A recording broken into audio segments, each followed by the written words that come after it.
Une confidence inattendue. Lecture. Pépite français CM1.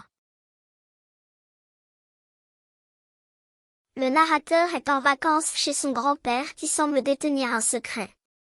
Celui-ci s'adresse souvent à sa femme disparue quand il regarde sa photographie.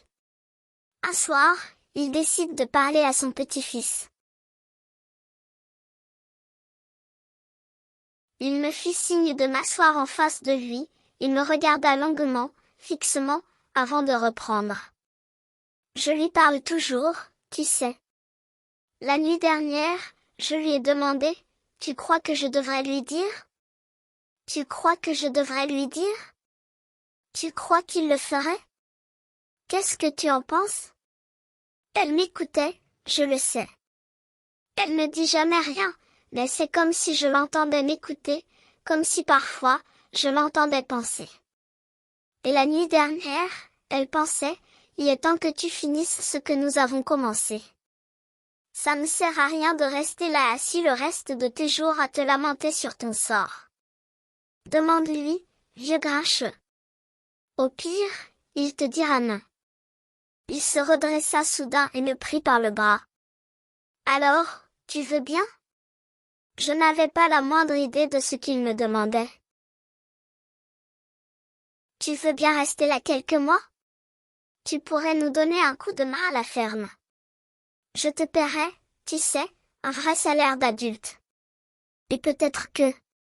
Il gardait les yeux baissés sur ses mains, triturant ses jointures. Il semblait avoir du mal à continuer. Et peut-être que tu pourrais me montrer, comme elle le faisait, elle. J'apprendrai vite. Te montrer quoi, grand-père? Demandai-je.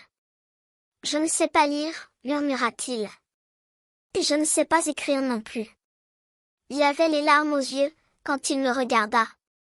Il faut que tu m'apprennes, mon garçon. Il le faut. Mais tu m'avais dit que tu étais allé à l'école. Jusqu'à 13 ans, et je n'étais pas si mauvais que ça.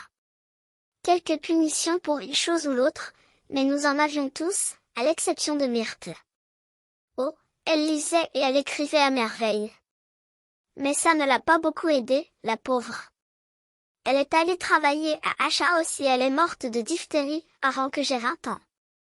Pauvre fille. Elle était jolie comme une image.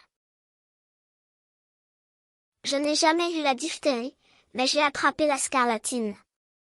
À cause de ça, j'ai manqué 1 an d'école. Et puis, quand j'ai guéri, je voulais travailler le plus possible à la ferme. J'allais chercher les vaches avant de partir à l'école. Je donnais à manger à Joey dans son écurie, et à la vieille Zoé aussi. Ensuite, il fallait marcher au moins 3 kilomètres pour arriver à l'école. J'étais en retard presque tous les jours, et on me punissait. Mais je n'en prenais pas ombrage. L'ennui, c'est que je m'endormais toujours pendant les cours de Monsieur Burton, et qu'il n'aimait pas ça. Alors j'étais encore punie. Et parfois, quand les truites brunes remontaient la rivière, je faisais l'école buissonnière.